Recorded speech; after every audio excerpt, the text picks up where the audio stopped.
And our next comedian, of course, is very known to all of us, very famous in multiple circles.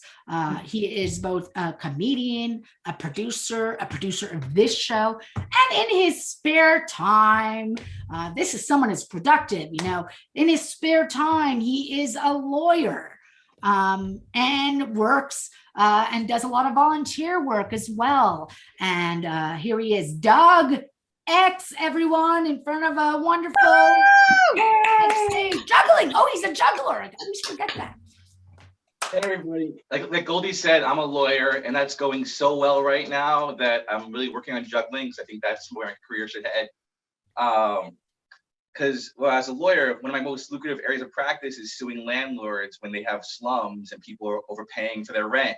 Yes. So you know what? When no one's paying rent, you can't sue for overpayment of rent. So I also had a side where I would defend people from evictions, but there are no evictions going on, or greatly reduced number of evictions. So that kind of cuts my client base down. But the one upside to the reduced income is no one can evict me. So, I just don't know. It's a spiral.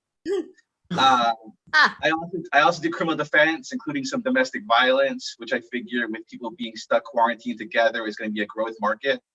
So, Ooh. on the other hand, DUIs are way down since no one's driving anywhere. No one's driving anywhere drunk. You can't defend someone being drunk at home. So law has been kind of a rough go these days. But I've been doing some useful pro bono work. I have an asylum client. The merits hearing was supposed to be this month, but got kicked out to June 2022. And of course, being postponed means more time in the country, so that's always good. Let's see. So people talking about drugs, and I've never done pot, and no one likes to hear that. It's like you're a square. So instead, I just say 47 years sober. Doug, nobody does pot, brother. Nobody does. No doing the pot. No doing. This is turning into a progressive ad. Keep going. How would I know? I'm way too square to have friends who do pot. A couple of exes maybe, but then they sobered up and then they were exes. So I'm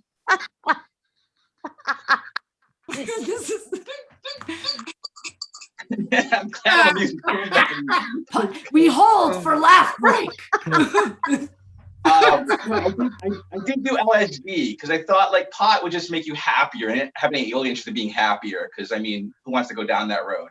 And but I thought LSD would be like transcendental. You'd see things that weren't there, like hallucinations, and then the amazing that spiritual aspect. Wait, you did I have to cut in. You won't do the pot or smoke the grass, but you'll take LSD. I just want to understand where we're at here. Hallucinogenics. Yeah, I thought it'd be more interesting, and disproving the gateway theory. Everyone, he just goes straight to the top.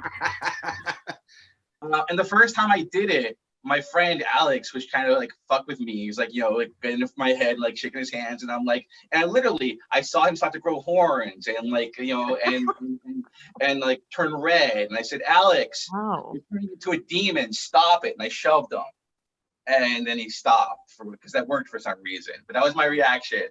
And my other great great LSD reaction is I took it when I was at California Maritime Academy.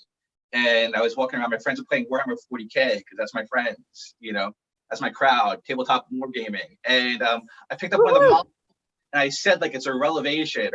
I'm like, this model, it's in 3D. I wasn't hallucinating. It didn't look different, but somehow like there was a 3-dimensional painting and it was like all special to me. So that's my life. No. That's why you're supposed to start with weed, everyone, just so you're clear. It helps the transition. It's not a start.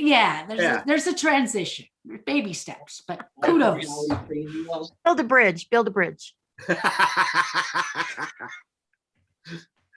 And So I think I'm in Orange County, and I spent a lot of time in Los Angeles, for work and when there was comedy, live comedy. And I mean, I think in LA there's a tendency to be kind of shallow. I mean, not Orange County shallow, that's a whole different world, but LA is shallow. And I think people kind of judge themselves by who they're dating, the person they're with. If they're with someone really hot or really successful, they think I'm doing well in life. And I'm going to tell you, that is a terrible way to judge yourself. Yeah. Not because you're shallow, that's fine. Because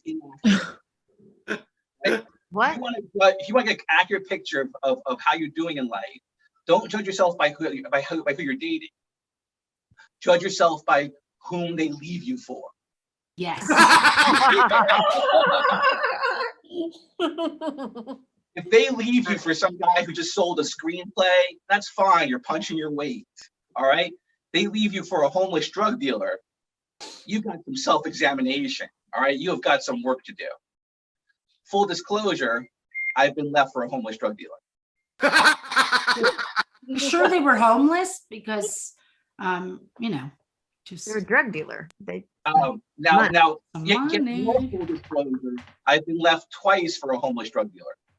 The same homeless drug Same, dealer? well, yes, I was going there. Thank you, Jeff. He follows me around. He figures out it's a great supporting me girls. You're No, the gateway to him. right. Two different homeless drug dealers. So I'm not doing well, guys. But that's accurate. I know I'm not doing well. I'm not delusional. Like when I was dating someone who was really hot, I could have thought I was okay, but no, I accurately self-assessed by who they left me for. Big screen is not adding. But that's okay. I'm used to highs and lows in life. I was not just a lawyer. What's my time? How much time do I have? You're in your last minute. You have All right. 1 minute remaining. Please deposit more funds. Oh no, that's my other job. Before I was a lawyer, I was a cage fighter, which I think gives me, hope to like defend criminals because it's a tough road. And I had a record of 1-13. So I was like which is still a step up. I mean, you can still kick most people's ass, but among cage fighters, I was like the bottom rung except for my one win. And that never impressed anybody except for like one girlfriend's father who always hated me, but he came out and he saw me get my ass kicked. I got my ass kicked real bad. 2 black eyes. They had to mop up the blood between fights. And he loved me ever since. And I don't know what happened. Maybe just all the anger he had at me for dating his daughter just got, satisfied by seeing someone else. Makes sense. First impression. And he took it. He got the shit kicked out of him, but he took it. For whatever reason, that was the only 180-degree father who like went from hating me to loving me, and he still loves me. She hates me, but he still loves me. That's a wonderful way to end his set. He lost a partner and he gained a father that he never had. I don't know. I'm just inventing things.